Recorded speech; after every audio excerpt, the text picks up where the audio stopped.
Hey, how you doing? Hope you're doing well. Well, we're on a 5-week motorhome road trip through the USA and Canada, and we're currently in American Falls. We stayed here overnight in a really fantastic free park up. Wasn't it good? It was great. Just off the motorway, a boondocking site and a big car park next to the boat ramp. But really quiet, actually. The only noise you heard was the train every now and then, and that was it. So today, the big plan is to head to Idaho Falls. Now, on the way, we've spotted a couple of really quirky sights that we really fancy seeing, don't we? And we're feeling a little bit dirty. So, you feeling dirty, Gary? Very. So we better get to the Museum of Clean. And we're at the Museum of Clean. So Gary's gone to pay, and it's $20 to get in. So immediately, here's the lady bucket with the boobs. This is brilliant already. It's apparently on 3 floors. Now we're going to find the best bits to show you, but there's a kids planet there, so if you're bringing kids, they're going to love this. So we're in the Pocatello's historic warehouse district at the Museum of Clean. Now this museum was opened by a guy here called Don Aslett, and Don effectively credits his obsession with clean because his mum married his dad because his dad was very clean. But it all started when he was back in college. He put an ad saying he was a cleaner available and got so much attention or so much jobs, and that's where it all started. Did he open his first museum though? So he got the idea for opening a museum in 1984, the year I joined the army. Oh, it's always about you joining the army. It always seems to be a link, doesn't it? No. I've seen though is it's really interactive. Well, it says you can try it, but I'm not really sure how it works. Oh, I think you pump it.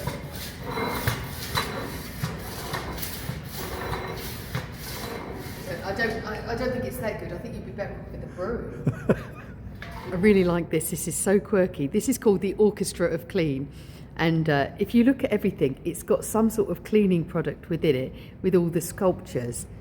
It's very clever, but I tell you what is nice. They've got a sign here and it says, "Children, please don't let your parents tug, tear, rip or climb on the orchestra members." So by doing that, they're making sure that the kids don't do it. It's just a great way of doing it. Look at the Sasquatch. She's got little cleaning brushes there, you see? And they've made it, it's all about musical instruments. This is so clever. I've not seen one of these before. This is called the Vac Clean, and apparently it was found in a hotel and it was used to be rolled room to room around 1915. It would have made a right old racket, I bet. They've basically got a massive collection of vacuums and cleaning objects going right back to the 1800s. This is really interesting. I want you to recycle, and it's basically a recycle bin, isn't it? With like 4 ways you can reduce waste, you know, based on what you eat, how you get rid of things, how you clean things, your clothing, and stay at home more, it says, Gary. Well, says us in America. I reckon Don Aslett's got quite a good sense of humour because everything's quite quirky, and he just says, "I cleaned this just for you to sit down on this chair." We haven't seen one of these since our Route 66 days. It's one of those giant muffler men. World's largest janitor, Big Don. It's really interactive and so you can play games. Can you guess the 10 items that do not belong in the janitor's truck? It's a 1963 Divco truck. So around about 1953 to 63, what don't you think belongs? Well, that doesn't belong. The skate doesn't belong. You used to love skate. Oh no, what is that? That's like a... It's a spring? It's almost like one of those jumbo sticks. What are they called? Pogo sticks, you mean? Pogo sticks, that's the one. I don't know what doesn't belong in here. Put it in the comments. What do you think doesn't belong in here? Okay. Well, I never. Apparently, this was a form of a treadmill for the dogs, but it was also like a goat might use it as well. They'd attach the dog inside of here, and then this fan belt would move all the way around, and then it would operate a washing machine or a butter churn, something like that. It's incredible. I didn't even know this was a thing. Okay, that's a bit disgusting.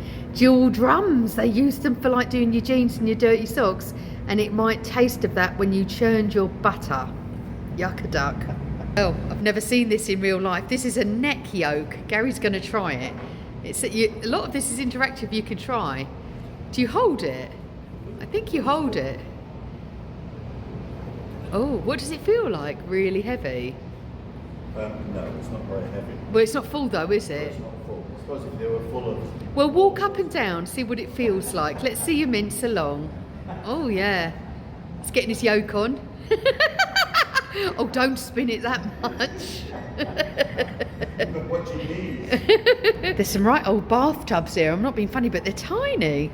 Was this an adult one? This is commonly called a cowboy bathtub. I wouldn't be able to fit in there. They've got like baby bear, mummy bear and daddy bear bathtubs. The toilets are quite funny. So they've got sort of these outhouses outside. They're not the actual toilets, of course. There are proper ones. Okay, a bit worrying by the commodes, but it says, please lift the lid to find your one true love. Gary's going to do it. Oh. What's it say?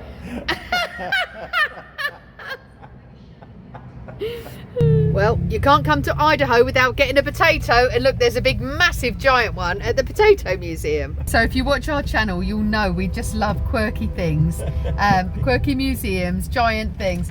And there's a sign there, how do you make a potato grin? Butter it up. We're going to go have one to eat, aren't we? There's a cafe here, we're starving. Yeah, can you make me grin? Can you hear that train? Every time we film, there's a train going. So there's a little baked potato cafe in here that you can come into, and we're getting baked potato with chilli and cheese. So here's the potatoes as they come out. They look massive, don't they? It's got jalapenos on his, and there's mine. We've got a bit of chilli, looks gorgeous. Okay, we're going to try our Idaho potatoes. Gary, what do you think? Any different to any others? Not to any of us, but it's in Idaho, so it's great. Now, I'm half Irish, so it's important that we like potatoes, you know what I'm saying? And these are good potatoes, these Idaho ones, they're gorgeous. Really good value for the money as well. $6.50 it was. Right, so the admission is $6 each, but get this, we're finally senior rate, aren't we? Because we're over 55, so we got a little bit of a discount being seniors. So let's just walk in there gently, Gary. Now we're older. It's so there. Down in the cellar, you can't get down it, but there's like potatoes talking about the history and what happens to the potato. And how they pick the best potatoes. Look at the baby. So Idaho is the biggest producer of potatoes in the whole of the US, and Idaho is particularly suited because of all the volcanic ash that blows across the fields from the Snake River Valley. There's 3 factors that influence such great potatoes in Idaho. The climate, with the short summers and nice cool evenings, which we have noticed. Also the soil, as Gary mentioned, and irrigation. So this is interesting. It looks a little bit like a turd, but it's not. Apparently it's to call the gods of the potatoes. And there's a sort of there's a very simple story here about potato tribes. So there was 2 tribes, and one good tribe and one bad tribe. And the good tribe was made to live with the bad tribe, and they forced them to be slaves. Anyway, they prayed to the gods for something to happen, and they were given seeds of potatoes, and they were told, eat the fruit that comes underneath the ground and give the greens to the other tribe, which of course they did, because it's part of a belladonna plant, and the greens are poisonous and the potato isn't. So of course the bad tribe didn't survive. I've never seen these, like baked potato spikes. Apparently it like speeds up the cooking. This is the Guinness World Record of potato chips, and this one was made in 1991 by a team at Procter & Gamble. There they are there.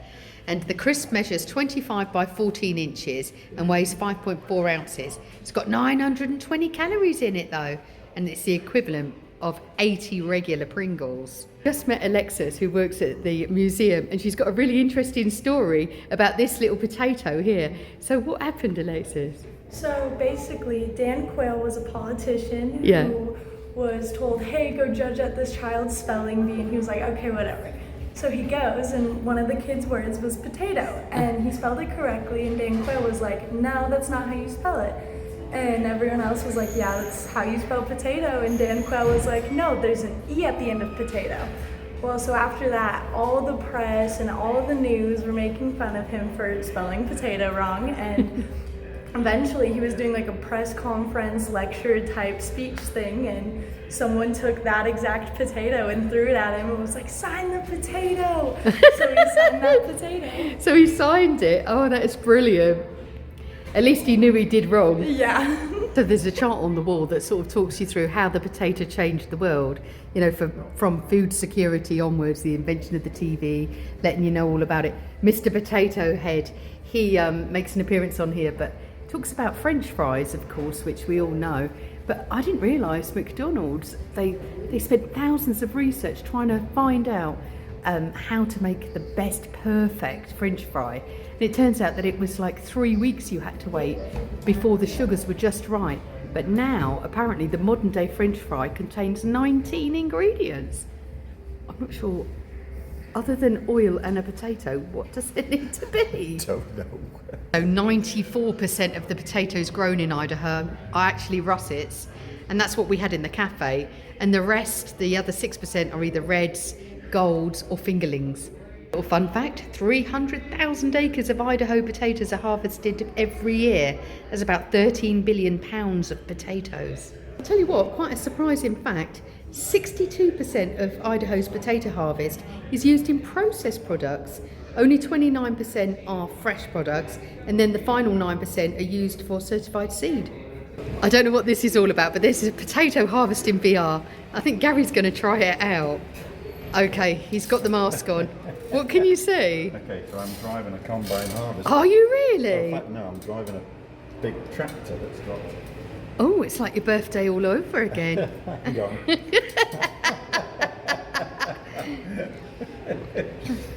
So I'm driving a big tractor that's pulling up all the potatoes out of the ground. Really? Yeah, and it's looking around all the machinery that I'm using.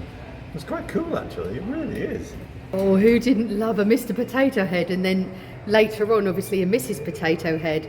They've got some right old ones in here. So this is a Spudnik loader, and the word spud actually comes from this machine. A couple of brothers in Idaho created this shit machine to make potato loading a lot easier, and they named it after the Russian satellite Sputnik, which was launched the same year. Gary's like trying to do a game and can't do it. I'm sure you're doing that wrong, Gary.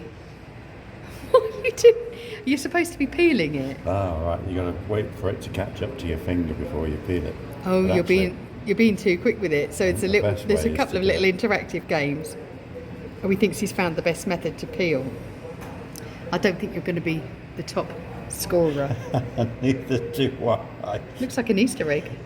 Great little potato table with some interesting facts. I didn't know this. French fries were introduced to the US when Thomas Jefferson served them up in the White House. There's even a little gift shop as you come through, so you know you've got a good place to come and visit. There's moods of potatoes: angry, happy, sad, sleepy, confused, cheerful, harvested, excited and proud. They all look the same. Right, because we from out of state, we got lucky and we got some mashed potatoes here. That was nice. But we found this little postcard. Where's that funny postcard? Look at that. Look at this. Draw me like I'm one of your French fries. Even Marilyn's wearing a potato dress. She makes that look great though. He's trying to set up the timer to take this photo. How long have you got? I've got 5 seconds. Okay, here we go then.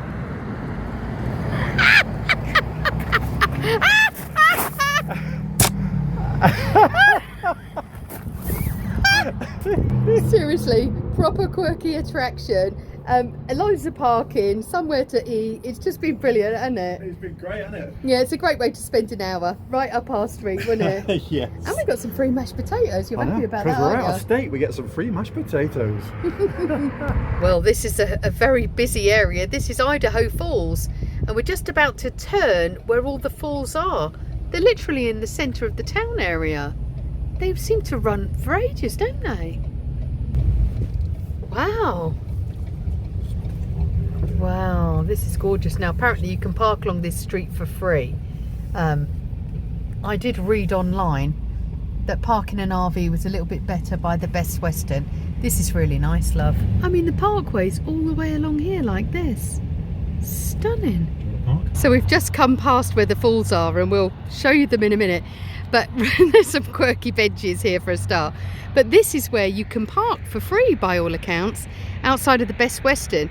It is quite slopey, but still, it's a really central location, isn't it? Wow, look at this. You can actually feel the spray here. 31 degrees, isn't it, honey? It is, it's quite warm, isn't it? I don't know if you can hear us over the sound. It's so lovely, wet, noisy, it's gorgeous. Yeah, it is.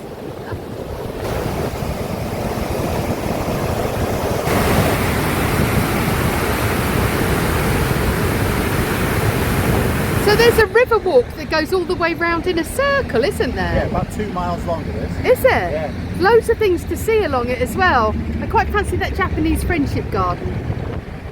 So we're here, aren't we? So we drove up the road, we parked about there. Yeah. So if we carry on that road there, we go all the way there, cross a bridge, all the way back around, cross another bridge and back to where we started.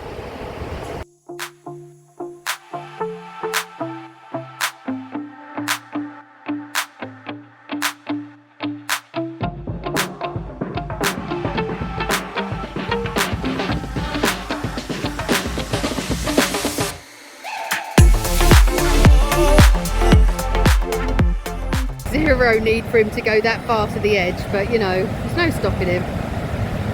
He jumped on that big one there. Why'd you go so close? Because the bushes were in the way otherwise. Oh my god.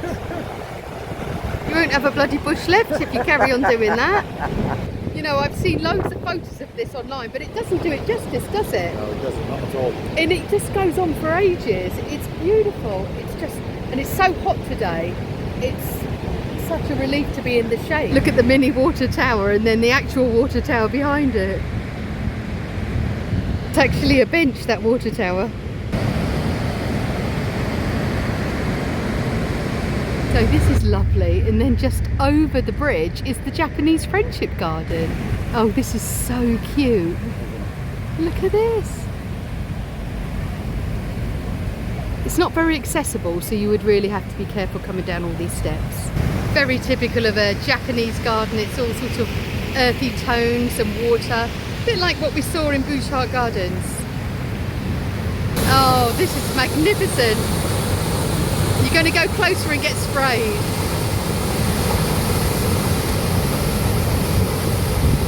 Oh, I'm getting sprayed. It's beautiful. Wow. We're absolutely knackered and it's boiling hot, but this is a really nice break. All the sprays on us. Brilliant, isn't it? It's lovely, isn't it? How's this for a statue? That's incredible.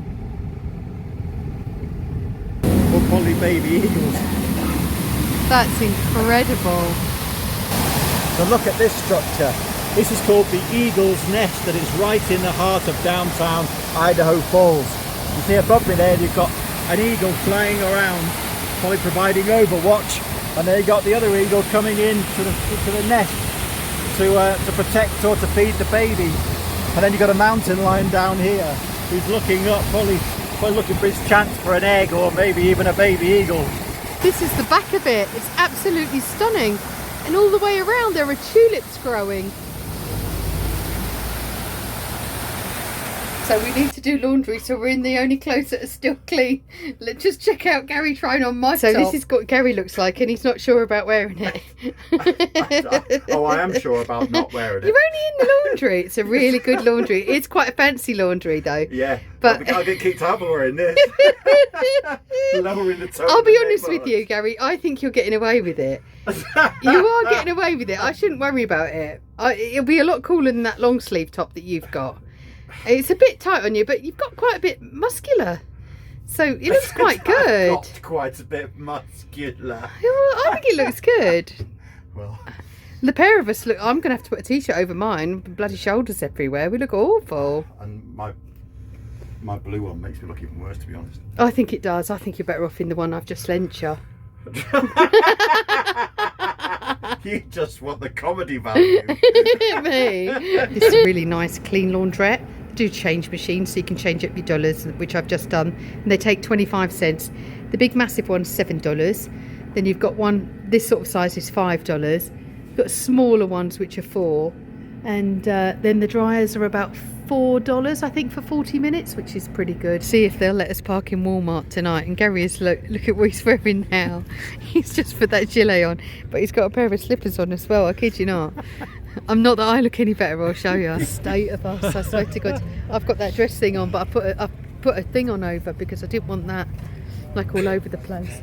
We're going to see if they'll let us stay. Stay at the bus. I'm expecting the rest of the village people later.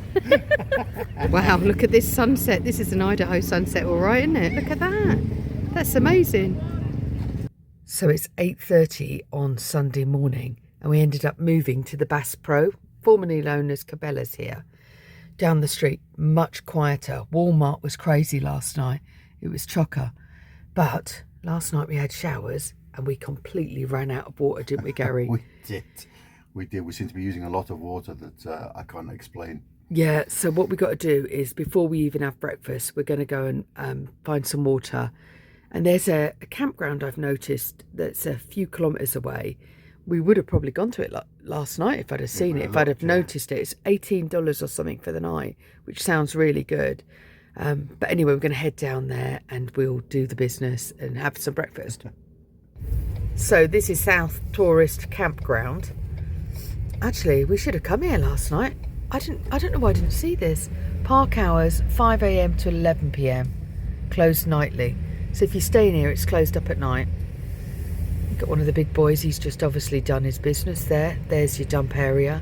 That's free, but parking is, I think it's $18, but you've got to bring cash. Oh, it's lovely here. We should have stayed here, love. Yeah, I know. $40 a day. $40 a day? Oh, I've read the wrong price there. Right, we've done everything, haven't we, hun? We've emptied, we've filled with water. We're just having a bit of toast. And Darlene, we've got your lovely jam on the table. Thank you for that. And here we go. We've parked up at the city park. It's day parking, really, but fabulous for just to have a little bit of breakfast before we head off today.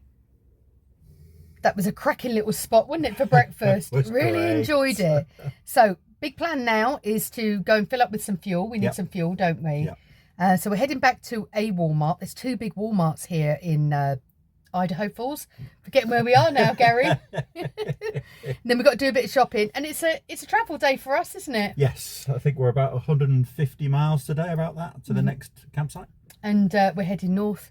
So we're heading towards Canada now. This is almost the end of the US bit, isn't it? It is. A few more days. We've got 5 more days in the US, haven't we? Yeah. As we head north. But we've seen the things we really came to see. And it's been magnificent. That's been great. Well worth it. Yeah, we love Idaho. It's been incredible. So we're at the Walmart and the fuel is $3.15 for gas, which is pretty good. And it's $3.17 for diesel. So that's pretty good. This is another Walmart that people stay at, but it's already really busy. I'm glad we didn't stay here last night. That Cabela's or Bass Pro, whatever you want to call it, was definitely the best bet. It was so quiet. Perfect, wasn't it? Yeah. So one of the annoying things is when you get to the petrol station is you've got to guess how much you need, don't you? Yeah, because they don't allow you to just pump and then go inside and fill. You've got to go inside, prime the pump with a figure. So you've got to tell them what 90 litres on pump 7 or something like that, or $90 on pump 7. Yeah. And then they set it up. So, it's because people were nicking the fuel. I think it's a riding matter of time before they do it in the UK, if I'm honest. Okay, that's it for this week. I hope you've enjoyed having a look around Idaho Falls. We've loved it here. In fact, this is our most southern point, heading up north now, up towards Montana, and then we'll cross that border into Canada. If you don't want to miss any of this action, why don't you hit that subscribe if you're not already? And also check you're still subscribed. We notice that some people seem to be unsubscribed, not through their own choice, I don't think either. So until next time, we'll see you soon, guys. Love you loads. Thanks for watching. Take care.